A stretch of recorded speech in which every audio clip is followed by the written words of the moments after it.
Yo, salut mes petits Mugi, j'espère que vous allez bien. On se retrouve aujourd'hui pour la review semi-live du chapitre 199 de Natsu no Taizai 7 Daily License. Excusez-moi pour cette intro un petit peu rapide, mais voilà, je voulais quand même en venir rapidement aux fondamentaux, et surtout par rapport à un chapitre qui était vraiment juste excellent, même si, enfin... Ouais, quand même, faut un petit peu relativiser aussi par rapport à la fin, et puis surtout, bah voilà, semi-live, donc j'attends un petit peu quand même, mais bon, vu le titre qu'on a eu, il y a peut-être moyen qu'on ait certaines choses, et voilà, qu'on ait un petit twist de fin, on verra tout ça tout à l'heure, bien entendu.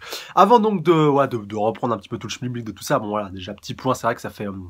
Déjà 2 semaines qu'on n'a pas eu de chapitre. Bon là, Nakabe a pris sa petite pause la semaine dernière, c'est pas très grave, il a le droit. Voilà, Oda il est en première une toutes les mois. J'ai envie de vous dire, bon, même si c'est vrai que Natsu n'a pas encore la longueur de punaise de One Piece, ou même que voilà, par rapport à Fairy Tail, voilà, Mashima de mémoire, il n'y a pas trop pris de pause, enfin, en tout cas de mémoire. En tout cas depuis que j'ai fait des rivals, on n'a pas pris une seule quand même. Voilà, ça se souligne, même s'il bosse sur ordinateur, voilà, ça enlève rien à son mérite. Et du coup, oui, par rapport à Nanatsu, c'est vrai qu'en plus, ouais, même par rapport à la sortie des chapitres, voilà, maintenant enfin on est à jour. D'ailleurs, je remercie encore une fois la team Mangapédia, ils se reconnaîtront par rapport au boulot voilà, excellent qu'ils font sur Nanatsu, et puis voilà, la rapidité, la preuve, là on vient directement d'avoir ce chapitre, je viens justement de sortir la review de Fairy Tail, et puis là, bim, le chapitre qui sort directement dans la foulée, voilà, même pas le temps de souffler, tac, on enchaîne avec une autre review, et franchement, ça fait plaisir voilà, d'avoir ce chapitre vraiment très rapidement, et encore une fois d'excellente qualité au niveau de la traduction. Et je dis ça pour Nanatsu, mais c'est vrai pour tous les autres mangas qui sont traités par les teams de Scantran, même de manière générale.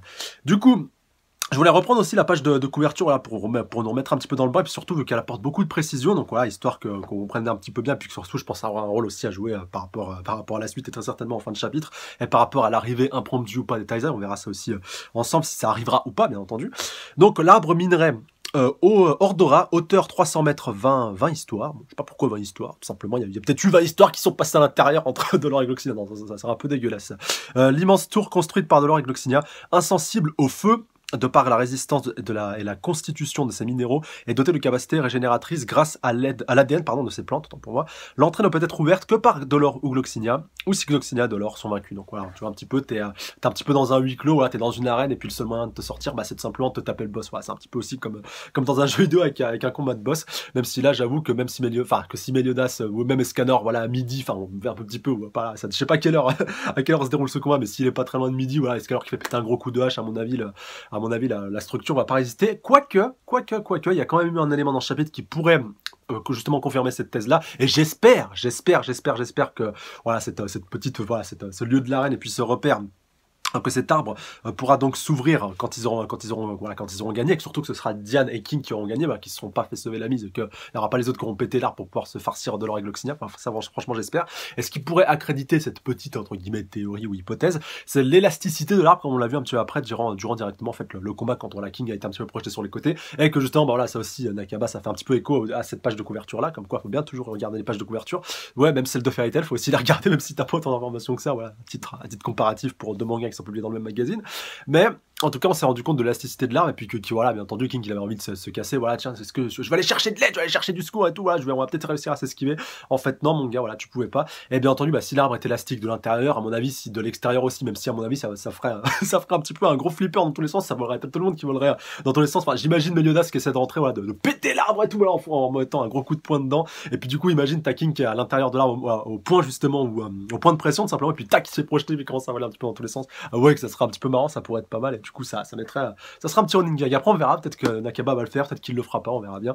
Mais quoi qu'il en soit, j'espère vraiment, sincèrement, que King et Diane arriveront à gagner, même si voilà, vu là où je me suis arrêté, c'était pas trop le cas, ils étaient un petit peu mal engagés, pour pas dire totalement foirés, mais quand même, c'était pas mal, et puis j'espère en tout cas que voilà, ils arriveront à reprendre du poil de la bête. Et comme certains l'ont dit dans les commentaires, c'est vrai, c'est bien d'ailleurs d'avoir mis ce point-là en avant. En tout cas, je pense à cet abonné qui me l'a dit, excuse-moi, j'ai zappé ton pseudo, enfin j'ai pas été le rechecker, qu'il avait dit que justement ce combat il serait assez important et intéressant pour pouvoir justement mettre en avant justement, bien entendu, King et Diane, et surtout pour qu'ils puissent réussir à acquérir à la fin de ce combat, une fois qu'ils auront vaincu leurs illustres prédécesseurs, voilà, chacun du titre, en l'occurrence pour Dolor, donc voilà, l'ancien roi des géants, et pour Gloxinia, l'ancien roi des fées, et que surtout, ça leur permettrait d'acquérir, voilà, hormis le titre, et voilà, d'asseoir un petit peu leur domination, et qu'ils soient reconnus, voilà, qu'ils soient reconnus en plus par leurs prédécesseurs. Enfin voilà, je vois bien la scène comme ça.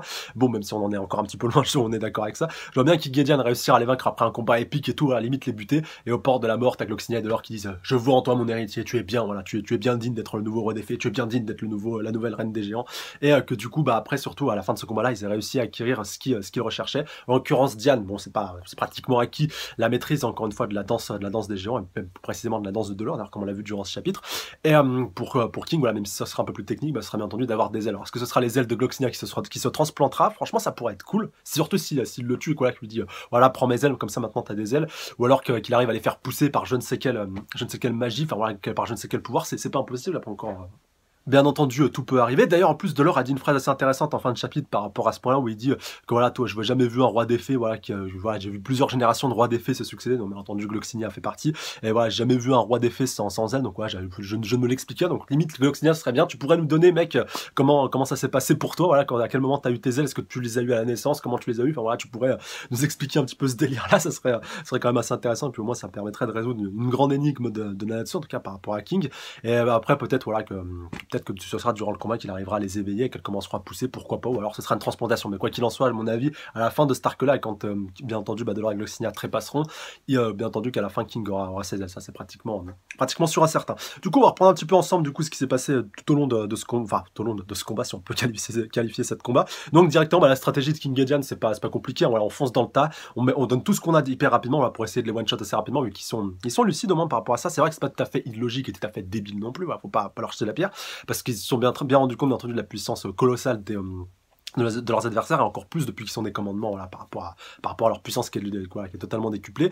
Et donc, tant qu'à faire, autant tout miser, voilà, sur un one shot, autant tout miser, voilà, mettre le tout pour le tout, miser sur un paquet dès le début, et voilà, vraiment se déchaîner, puis enchaîner les salves, enchaîner les différentes attaques pour pouvoir réussir à les avoir directement, voilà, les prendre un petit peu à la gorge et qu'ils aient même pas le temps de se défendre, ni même d'être poussés, si vous voulez, dans leur dernier retranchement, voilà, à tel point qu'ils puissent se déchaîner, tout ça.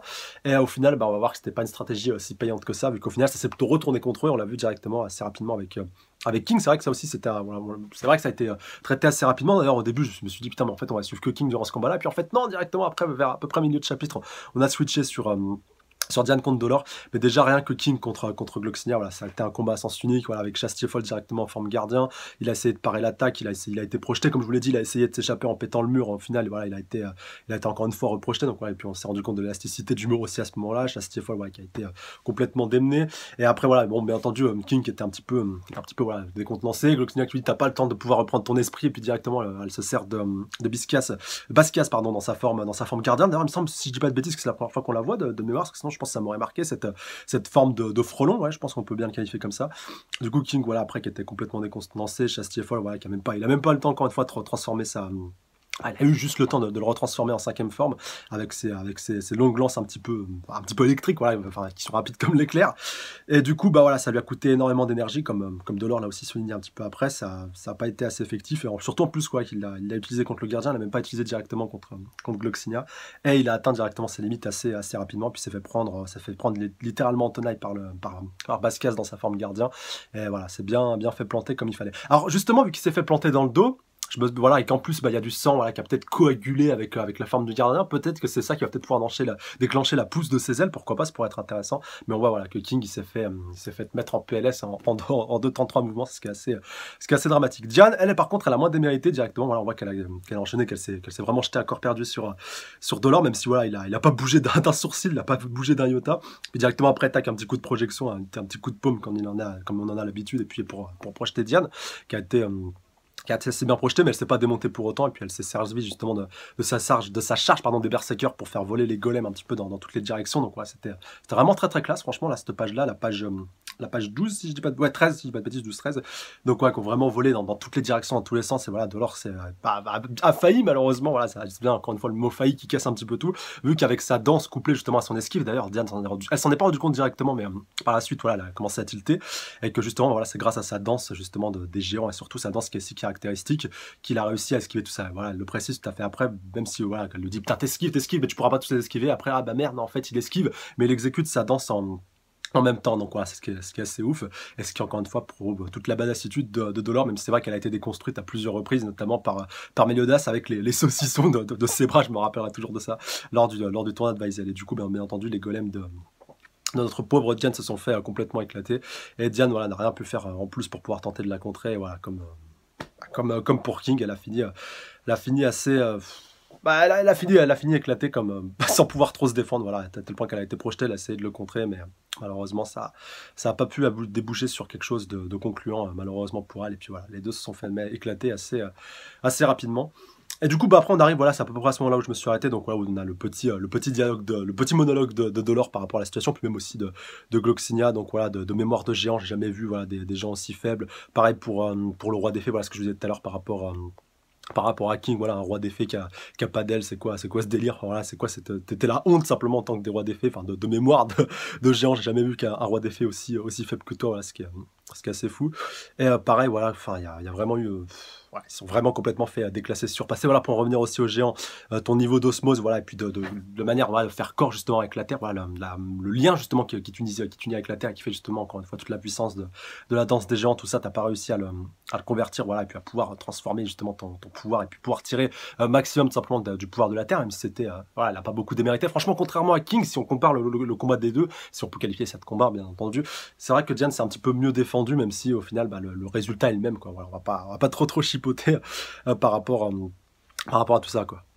Et ça continue après, voilà, avec King qui se fait complètement tailler par rapport, par rapport justement au fait que tu peux te débarrasser des démons de rang inférieur, donc voilà, les démons rouges et les démons gris, mais voilà, quand tu commences à t'attaquer à plus fort que toi, là, tu fais pas le poids, voilà, t'es complètement surpassé, t'es complètement décontenancé, c'est ça aussi qui est assez ouf, et donc voilà, tu fais pas le poids, en plus, voilà, ta manière de combattre, elle est nulle, vu que voilà, tu te lances à corps perdu sans même faire gaffe à tes réserves d'énergie. Et oui, par rapport à ce que je disais aussi par rapport à Diane, c'est qu'elle voilà, elle se lance à corps perdu, mais qu'elle prend pas en compte que voilà, tout simplement, faut pas tout miser sur la force et sur les muscles, comme elle a essayé de le faire avec ses coups de poing qui dansent. C'est bien entendu aussi faire osmose et faire corps avec la terre. Et bien entendu, voilà, ils ont pas, ça n'a pas du tout été le cas pour eux. En fait, limite, j'ai l'impression que c'est une leçon, voilà, la leçon des futurs souverains donnée par leurs anciens prédécesseurs. Donc voilà, justement, bah, tout ce qu'ils doivent assimiler, tout ce qu'ils doivent acquérir pour pouvoir réussir à devenir, voilà, tout simplement à se hisser au rang de leurs illustres prédécesseurs, pouvoir les surpasser. Du coup, voilà, c'est à ce moment-là que je me suis arrêté, donc pratiquement, ouais, 2-3 pages avant la fin. Donc King déclare que, voilà, il tousse un petit peu. Si vous allez nous tuer, épargne-moi tes leçons et finissons-en. Donc voilà, viens-en fait. Comme tu veux, c'est ainsi que vous allez mourir. Du coup, voilà, les deux se font projeter, quoi. Ils vont se faire étrangler, ils vont se faire étouffer. En plus, voilà, King qui peut pas tenir sa promesse vu qu'il a pas pu protéger Diane, voilà. Et puis, bien entendu, bah, il n'est pas dans l'état de pouvoir passer en mode berserk, quoi. Voilà, tout péter, tout éclater. Après, sait-on jamais, voilà, on peut toujours avoir une bonne surprise. Si vous ne faites pas ce qu'on vous demande, c'est ce qui arrivera. Ah, alors, qu'est-ce qu'ils attendent d'eux? Est-ce qu'ils veulent qu'ils aillent se déchaîner sur les commandements, sur les tasers? Alors attendez, on va voir. Ah, dernière page. À partir d'aujourd'hui, nous allons vous entraîner tous les deux et nous allons et nous attendrons sans faute. Attends. Et nous attendons sans faute à ce que vous nous surpassez. What the fuck? Non mais c'est quoi ce délire? Non mais c'est quoi ce délire? Ah putain, c'est génial! Oh mais c'est génial! Ah c'est génial! Ah putain, c'est génial! Ah merde. Alors attendez, ce qui les attend sera-t-il un éveil ou la mort avec un objectif et une destination inconnue? Leur entraînement débute. Ça, c'est du bon, putain. Un retournement complet à 180 depuis leur combat à mort. Qu'est-ce que leur ennemi jurait les 10 commandements leur réserve avec leur proposition déconcertante, l'opportunité pour eux de retourner à la situation de retourner à la situation se présente. Putain, mais c'est ouf, mais pourquoi what the fucking fuck.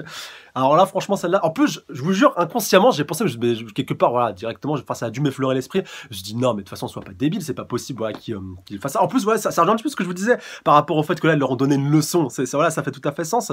Mais là, qu'on ait un entraînement complet de l'ancien roi pour le nouveau, mais c'est génial, c'est génial. Et, mais juste, voilà, faut nous expliquer le pourquoi du comment. Est-ce que c'est parce qu'ils ont senti que Zeldris et tout ça, que tous les autres commandements se sont fait éclater? Alors voilà, quitte à ce qu'ils se fassent éclater, voilà, bah, qui forment la future génération justement à combattre, ou peut-être que justement à cause de la malédiction des 10 commandements, ils savent qu'ils sont voués tout simplement à être des commandements pour toujours et que voilà, ils pourront plus revenir, voilà, réinteragir justement, que ce soit avec avec la forêt des fées ou même avec le clan des géants, et que justement pour ça, bah, ils ont envie que quelqu'un de puissant et de fort, aussi fort qu'eux, voire même plus puissant qu'eux, puisse les protéger, voilà, par rapport à leur race. Ça pourrait expliquer cela, en tout cas par rapport à Gloxinia, ça ferait écho au moment en fait où il s'est pointé pour récupérer pour récupérer bah, voilà, nos deux lascars dans les chapitres précédents, voilà. Puis justement son petit clin d'œil avec Gerhard, voilà, ça pourrait peut-être justement justifier un petit peu plus tout ça, surtout que voilà, on sait qu'il y avait un lien profond entre ces deux-là, entre Gerhard et puis et puis Gloxinia, et que du coup, ce soit un petit peu son salut d'adieu, et que justement, voilà, peut-être en cadeau, voilà, je t'offre en retour, justement, voilà, un petit peu en contrepartie de mon rattachement au clan des 10 commandements et au fait que je pourrais plus jamais revenir tout simplement dans la forêt et devenir le roi des fées, et bah je t'offre voilà, la formation du futur roi des fées. Et là, par contre, ce que je disais par rapport aux ailes de King, alors là, franchement, ça prendrait tout son sens. Franchement, ça aurait de la gueule. Mais du coup, alors attendez, est-ce qu'ils vont les entraîner, puis après, voilà, jusqu'à ce qu'ils, de toute façon, ils vont forcément les raffronter, que ce soit en entraînement, que ce soit pour un combat à mort. Et parce que sûrement que c'est nécessaire, mais peut-être après que c'est leur choix, peut-être qu'après ce qui s'est passé, c'est la décision qu'ils ont décidé de prendre, voilà, de pouvoir former la future génération, et que justement ils devront les tuer à un moment donné. Ça aussi, vous verrez que ce sera un enjeu, que voilà, et après ils seront tellement attachés à eux, non, je peux pas te tuer et tout après, peut-être même que ce sera Meliodas justement qui se pointera à ce moment-là, et que voilà, de toute façon vous êtes des commandements, donc voilà, je vais vous buter vu que vous êtes des commandements, voilà, voilà, vous êtes voués à mourir, et que justement ça va encore plus provoquer ce schisme au sein même des Taizai. On a déjà vu voilà que la décision de punaise, j'oublie tout le temps son nom à celui-là. Ah punaise, de tuer Frodrin, elle n'était pas voulue de tous, surtout voilà, quand tu vois dernièrement, bon, bien entendu, voilà, qu'il avait commis beaucoup de péchés. Pareil, bien sûr, pour Dolor et Gloxinia, voilà, par rapport à leurs nouveaux actes, même si on n'a pas encore l'explication du pourquoi et comment ils sont devenus des commandants. Ça aussi, j'espère qu'on aura des explications par rapport à tout ça. Et oui, pour en revenir par rapport à Frodrin, c'est vrai que voilà, ça n'avait pas fait l'unanimité, que même juste avant de mourir, voilà, elle avait eu un acte noble, et juste par rapport à Griamor, voilà, ce qui avait au final fait en sorte que sa mort était un petit peu plus douce, et que voilà, vraiment le comportement de Meliodas était assez horrible. Et ça, franchement, je vous jure, franchement, il y a de très très fortes chances que ça arrive, même si je trouverais ça encore plus beau que ce soit King et Diane justement qui les battent. Voilà, comme je vous le disais justement, c'est au début de chapitre, mais justement le fait que Meliodas voilà que leur coupe un petit peu le sifflet, leur coupe la priorité, pourquoi pas, ça pourrait être pas mal. Moi, je vois bien le tableau. On doit vous tuer, mais voilà, en fait, on le peut pas. Voilà, voilà, et puis même les deux qui disent voilà, allez, vous devez le faire pour pouvoir devenir nos dignes successeurs. Ce sera sûrement l'ultime épreuve de votre entraînement. Vous devez nous tuer, vous devez nous vaincre et nous tuer. Je les vois bien, voilà, réussir à gagner le combat, les mettre en PLS, les éclater, les mettre au port de la mort, mais pas pouvoir être prêt à les en tuer, enfin voilà, à les tuer, puis à les achever tout simplement. Et là, je vois bien Meliodas se pointer en mode YOLO et tout, puis tac, finir le boulot à leur place, et que justement, voilà, ça va les rendre encore plus. Ça va encore plus faire shaking à juste titre, même si là on avait vu dans les chapitres précédents qu'il avait compris un petit peu mieux Meliodas. Mais là par contre ça va vraiment faire, voilà, ça va pas ranger tout le monde cette histoire-là. Après on va voir combien de temps ça va durer. Est-ce que ce sera un entraînement express ou pas, parce que ça se trouve ça peut survenir à la fin du chapitre 200. En plus ça fera une fin de taré, même si ça sera un petit peu rapide. J'avoue quand même. Mais pourquoi pas, voilà, vraiment beaucoup de possibilités par rapport à la suite. Mais voilà, ceux qui diront ouais what the fuck par rapport à ça, ils sont leurs ennemis, et puis en fait au final c'est eux qui vont les entraîner et tout. Attendez les gars, on sait pas tout, on sait pas ce qui les motive, on sait pas pourquoi ils font ça, même si je vous ai donné 2-3 petites raisons qui seraient assez logiques, voilà, par rapport au clan des démons, au clan des géants, et par rapport à la forêt de la protection de la forêt du roi des fées. Ça aussi ça ferait un petit peu sens. Et même encore une fois, on n'a pas encore une fois toutes les précisions, mais rien que ça pour moi ça me serait amplement suffisant comme argument, en tout cas pour ça. Ça prouve qu'encore une fois ils auraient du cœur, même s'ils ont choisi la voie un petit peu des ténèbres, en l'occurrence en donnant des membres des 10 commandements. Peut-être qu'ils regrettent, et que justement leur manière un petit peu pour eux d'avoir leur baroud d'honneur et de faire leur rédemption, ce serait celle-là. Du coup oui, à titre du prochain chapitre, c'est vrai que ça c'est intéressant de le voir. Donc mémoire de la guerre sainte. Donc on va peut-être avoir un flashback par rapport à leur passé justement de Dolor et Gloxinia. La guerre sainte, on sait que ça remonte un petit peu à quelques temps, donc voilà, ça aussi il faudra le surveiller d'assez très près. Donc, il me semble bien que c'est aussi lié par rapport à Denethor, peut-être même un petit peu avant. Voilà, c'est vrai qu'il y a eu des guerres parallèles, que ce soit avec les différents clans, donc ça aussi il faudra le prendre en considération, et ça aussi ça pourrait être très très intéressant à suivre par rapport à la suite. Mais voilà, vraiment du très très bon. Franchement, hâte de voir la suite, et Nanatsu revient vraiment très très fort, et Nakaba interagirait avec les prochains chapitres. En tout cas, voilà, j'espère que ça vous aura plu. J'attends vos réactions plus dans les commentaires par rapport à ça, pour qu'on puisse en débattre, interagir, spéculer et théoriser comme vous voulez, comme d'habitude. Et votre ressenti aussi par rapport à tout ça. Voilà, vraiment, si vous kiffez pas la décision, voilà, argumentez un petit peu, même si voilà, je vous ai donné un petit peu le contre-argument. Enfin, je vous ai déjà contre-argumenté avant même que vous commentiez, mais voilà, franchement, je peux comprendre que ça fasse pas l'unanimité, mais soyez patient. Voilà, ne stressez pas, ne paniquez pas, ne commencez pas à vous dire c'est de la merde, Nakaba il part en couille. Voilà, attendez de voir, attendez, et voilà, vous posez un petit peu le pour et le contre, et posez-vous les bonnes questions. Voilà, ce sera aussi un petit peu mon petit message de fin. Sur ce, j'embrasse bien fort sur le bout de la truffe, et je vous dis à la semaine prochaine. D'ici là, prenez soin de vous. Salut à tous. C'est Randall.